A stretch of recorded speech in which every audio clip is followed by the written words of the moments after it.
भगवान शिव हमेशा सत्य के मार्ग पर चलने की प्रेरणा देते हैं। उनका मानना है कि अंत में सत्य की ही जीत होती है। इस बात को हम ऐसे समझ सकते हैं। उनके प्रतीकवाद में सत्य। भगवान शिव का त्रिशूल सत्य, रज और तम तीनों गुणों के संतुलन का प्रतीक है। यह हमें सिखाता है कि सत्य तीनों गुणों से परे है और हमेशा सत्य का साथ देना चाहिए। उनकी तीसरी आंख ज्ञान और सत्य का प्रतीक है, जो हमें बाहरी दुनिया से परे देखने और आंतरिक सत्य को समझने की प्रेरणा देती है। उनकी कहानियों से भी हम सत्य की प्रेरणा सीखते हैं।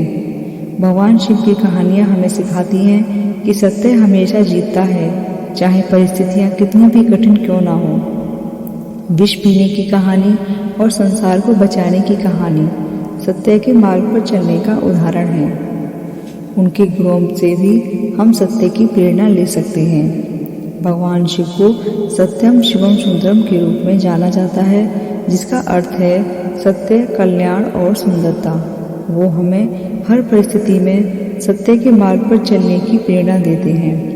भगवान शिव ध्यान और योग के माध्यम से सत्य के मार्ग पर चलने की प्रेरणा देते हैं। भगवान शिव को आदि योगी माना जाता है। ध्यान और योग के माध्यम से हम अपने भीतर के सत्य को खोज सकते हैं और एक सत्यनिष्ठ जीवन जी सकते हैं। नियमों का पालन। भगवान शिव ने कभी भी नियमों का उल्लंघन नहीं किया और न ही वो असत्य के मार्ग पर चले। उन्होंने हमेशा सत्य का साथ दिया। भगवान शिव का जीवन और उनकी शिक्षाएं हमें सत्य के मार्ग पर चलने के लिए प्रेरित करती हैं। वे हमें सिखाती हैं कि सत्य ही अंतिम वास्तविकता है और हमें हमेशा इसका पालन करना चाहिए।